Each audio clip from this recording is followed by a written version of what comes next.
In today's video, I'm going to teach you how to set up Sales CRM in Monday.com. We'll start from the Monday.com homepage and create a sales pipeline board that will serve as the foundation of your CRM. From there, click New Board to begin setting everything up. This is where you create a fresh workspace specifically for tracking sales activity. Next, type Sales Pipeline into the search box. The search box helps you quickly find ready-made board templates, so instead of building everything from scratch, Monday.com can generate a layout with the key columns and structure commonly used in a sales process. This saves time and gives you a strong starting point. Once you see the right option, click Create Board.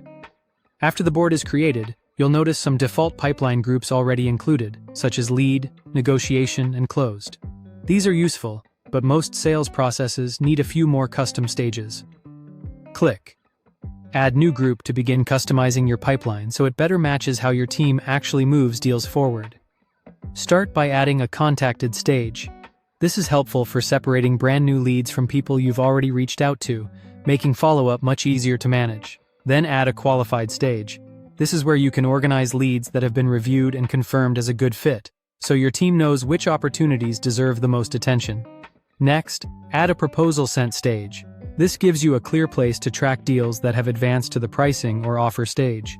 After that, add a won stage for deals that successfully convert. This makes it easy to measure success and review completed sales. Lastly, add a lost stage. This is important because it helps you keep a record of opportunities that didn't close, which can be useful for reporting and improving your process later. Once your stages are ready, start adding columns by clicking the plus icon. Columns let you store and organize the important details for each lead or deal. Add a company name column so you can clearly identify the business tied to each opportunity. Then add an email column for storing contact email addresses, and click on email to confirm or adjust that column as needed. After that, add a phone column so you can keep contact numbers in one place. Then add a close date column to track expected or actual closing timelines.